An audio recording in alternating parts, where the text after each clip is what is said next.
it make you break down and cry because you realize, God, in spite of all these things, you still love me. So it teaches you to love and care.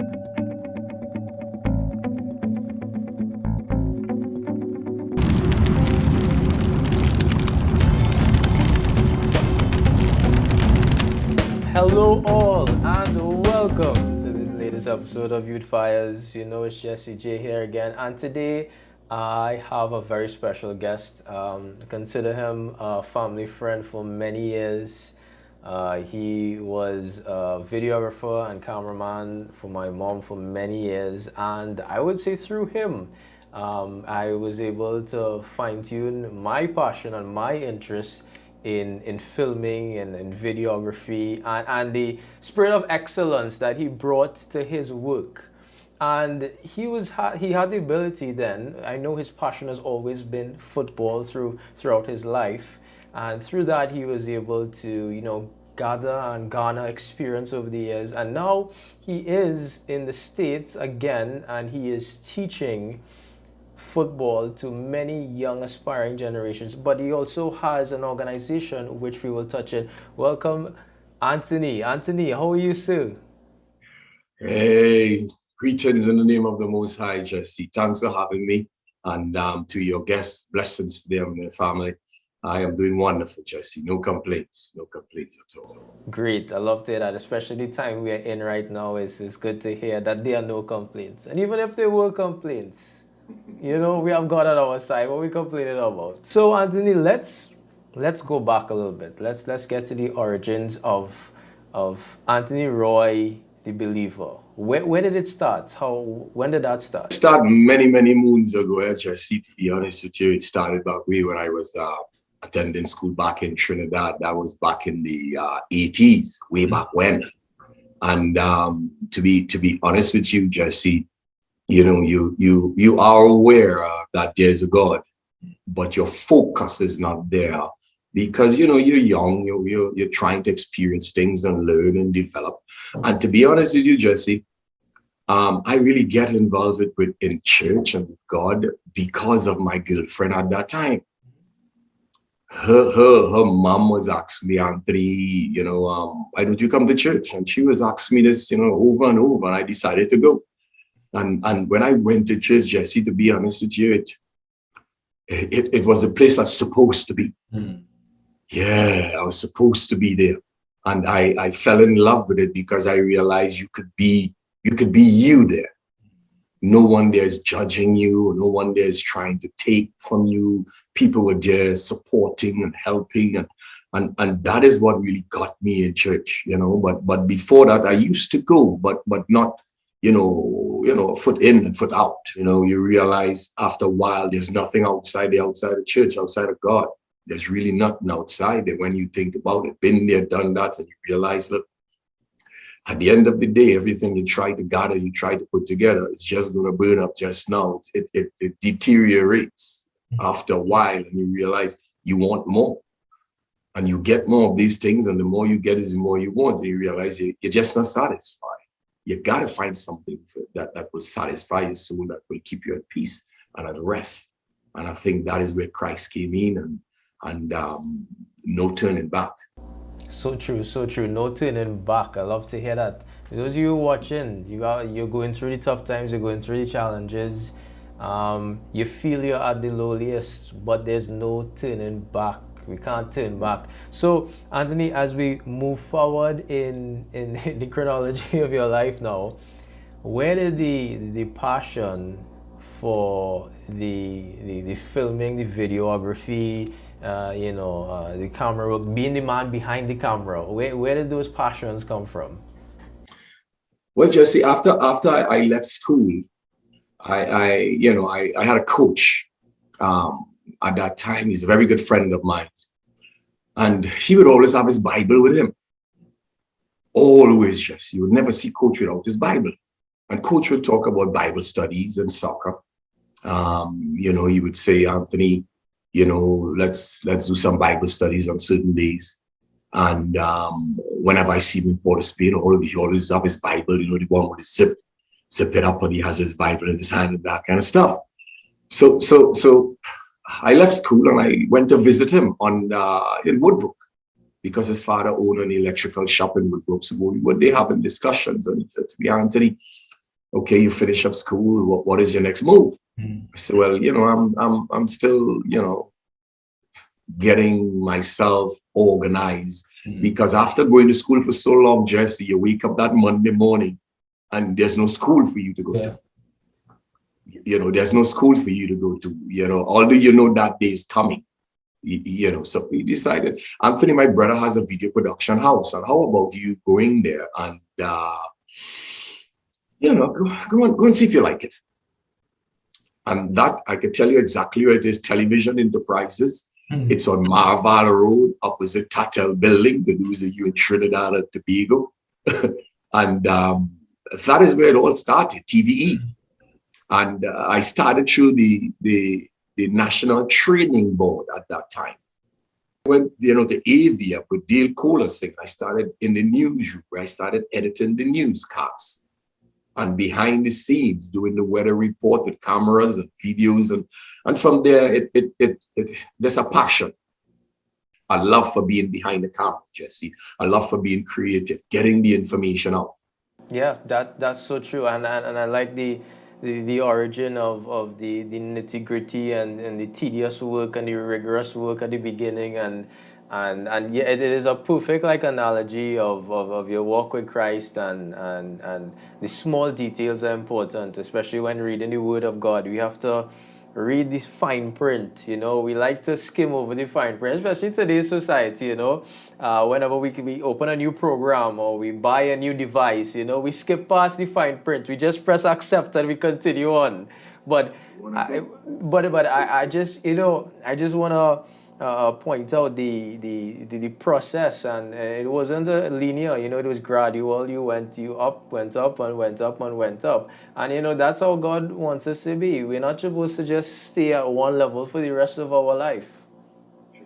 If that's happening, we need to check ourselves. We must have progress. Development moments, I call it, Jesse. It's called development moments. It's not trials. People call it trials. It's not trials. It's development moments and periods where God is putting you through that process to develop you and stable you and grow you up. Because one might listen to what I said just now, but one don't understand to the process. Because at that time, Jesse, I was being paid, I believe, $300 or $400 a month. That's the money I was being paid at that time, Jesse. And the money I was making starting in television, I could not afford to take a taxi.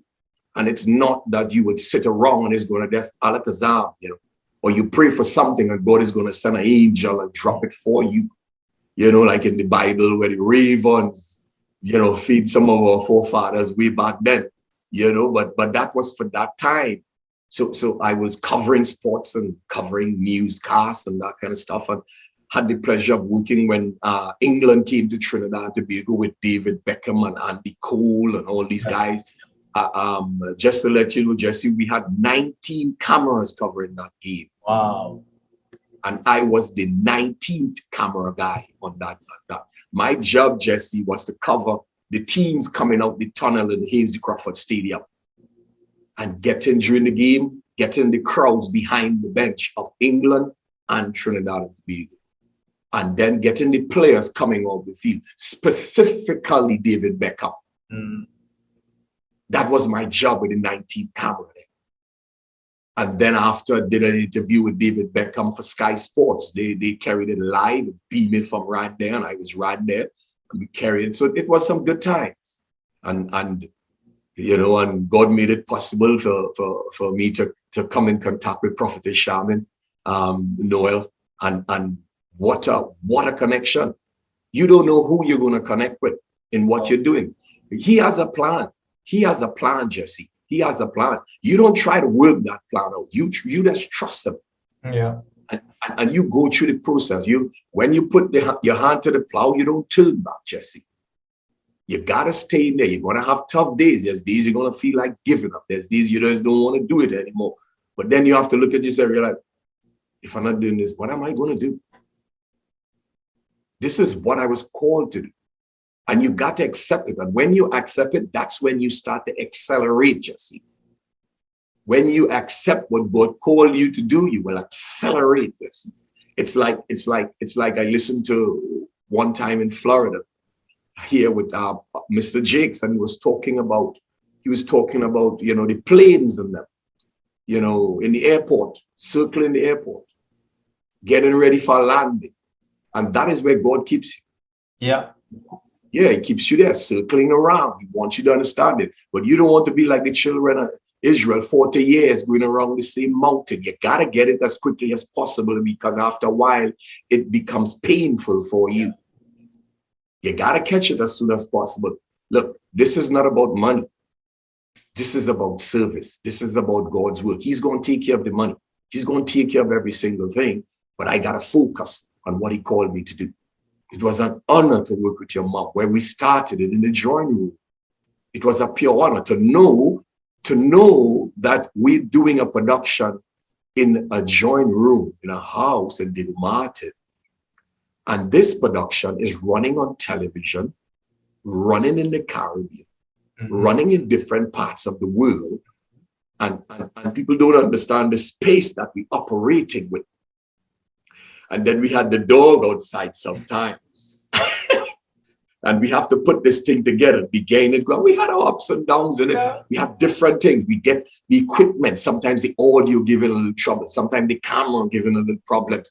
But we stay inside of there. And we understand, because the word that was coming from your mouth, I see it now as like tears are getting in my eyes, because your mom was speaking to the people, but she was speaking to me too, holding up that camera, Jesse. Excuse me a second, that's tears, I'm trying to hold it back, because it was life-changing, Jesse. It was life-changing. It was an honor, a privilege. Let's get into that. What really inveigled that passion, or where was the click where you realize, well, okay, yes, I mean, coaching kids, I see myself coaching kids, but also as you continue to talk, you see yourself being able to help, or to be that conduit for many who don't have the opportunity to further themselves in a sport, as well as further themselves in education overseas. How did that come about? I'm going to tie it together from being around your mom in all these television productions. It's about service, and whatever you get yourself involved in, it's about service. And that's how I would knit it together, Jesse. It's about service. After playing soccer for so many years and traveling playing soccer and seeing kids in Trinidad and Tobago and in the Caribbean region, and being offered a scholarship to come to the United States, and seen a lot of guys that have grown up in Trinidad play for get scholarships and that kind of stuff, and realized that look, there's so many schools out here, universities, colleges, junior colleges, and high schools, and there's opportunities. And there's opportunities to serve, because you have a servant heart. Whatever you do, Jesse, that's what he called you to do, is to serve. Your focus is not money. That's not your focus. There's a lot of people I work with right now, Jesse, that ask me, Anthony, okay, how much money you want to pay for that? I tell them that I come to cook, to work with kids, not to focus on money. You deal with the money, and we talk about that after. My focus is to serve. And that is how it is. It's about service. And I've learned, Jesse, that giving opens the door for you to receive much more than you give. A lot of people trying to get, and they don't understand, Jesse, the way to get is to give. Give. God multiplies what you give. It was always service. So I continue to serve in soccer and helping kids in Trinidad, in coaching and growing up. And then I came back to the States to live. And then I started coaching over here again, and working with kids and with many different teams and helping out. And then I start to apply the principles of God to what I'm doing. So I started in that, and I started the program now on Zoom, bringing in, coaches and directors to come and speak to the kids. And God has just multiplied. Now we have kids coming out of England and Europe and the Caribbean, South America, opening up doors. And before you know it, I did not even know, Jesse's, when I did a count. God has put me in alignment with over 300 to 400 collegiate coaches in soccer. So just throw in there, guys, for you who are watching, it's AR Student Athlete Soccer Scholarship Academy, and of course AR stands for Anthony Roy. And yeah, I've had the privilege to just be a small part of this cog, of this giant wheel, this giant mechanism that that is building here. And you know, just to give a testimony from my end to see, you know, over this last year, 2 years, what has been happening, what he's been saying about the Zoom and the connecting, and all these people, all these coaches, and these educational personnel who have come in, and they've really given and helped and opened the eyes to kids in Trinidad and the Caribbean who really don't understand the wide scope of studying abroad, or that there's even an opportunity for them to do it, because you know, based on their culture, based on their background, their scope is not global. It's not outside of the four walls of the house. Yeah, they could play football good. Yeah, they're okay in school, but they never really think that they could actually go away and do something and further themselves in life. That's why Anthony and what he's doing and the pioneering he's doing is opening the door and showing them that this is possible. I want to hear as your mantra and your theme that you were driving today was service. Could you give some final remarks to our young viewers out there from around the world, whether they're interested in sport, not interested in sport, but they're waiting and they're not sure about the next step to take? What are your final remarks for those ones who are watching? Well, first to begin, Jesse, I would surely say to them, chat with the Lord, have some conversations with him, spend some time with him and ask him to guide your path in that direction that he has for you. Because he wants you to get on that path. And the faster you get on that path, it's better for you, because you're going to go through some painful experience the longer you take to get on that path. It's just, it is what it is, you know. You got to try and get on that path as soon as possible. And even if you don't get on that path as soon as possible, he's going to use the experience to help you on that path. Because for me, I made a lot of mistakes too. I'm human. And I don't even look at myself at times the way that people would look at me. Well, you're doing this and you're involved in this and you do. And I looked at it and said, I'm only serving God. That's what I'm doing. So you gotta work on finding out your calling, what you call it, what you love to do. What is your passion? And then God will bring that to you in a way of serving him. I still I cannot believe, Jesse, that I'm being paid to do what I'm doing. Full-time coaching, soccer. You've been paid to do this. Being paid. People are releasing their kids to you, Jesse. Some people don't even know you. They just read about you. They saw your WhatsApp, or they saw your YouTube channel and they made contact with you. And you serving, meeting people from all walks of life, and you don't know them. Some of them CEOs and company owners and all that kind of stuff. And never taught that kind of stuff. God's work. God's work. Yeah, you could never get a chip on your shoulder for it because you're humble in the process. Once you humble yourself, God is going to take you to higher heights, and you understand what is this about. This is about his kingdom. Wow, Tony, thank you so much for taking your time. Thank you so much for releasing your testimony and really opening yourself up to those of you who are watching, and it really was a pleasure. Please check out the YouTube page, AR Student Athlete Soccer Scholarship Academy. Some really insightful stuff for you there. For you guys that it's not necessarily football, there's the SATs that everybody is interested in. If you're studying in the US, it's really amazing information. If you want to keep abreast of Tony and his work, you check out his Facebook page as well, where he has his Zoom sessions, which will be starting back soon. So, Tony, thank you so much. It's a pleasure to see you across there in New Jersey. And please enjoy your time there, because we know you had to come back to Trinidad. Wonderful. Tony, thanks again. Thank you, everyone, for watching this episode of YouthFires. Please don't forget to like, share, subscribe, comment. We want to hear your experiences, and really throw some love Tony's way. He might show that he needs it, but he needs it as well. He's given, as he said, he's given, so he needs to receive some back. All right. God bless. Take care. Bye bye.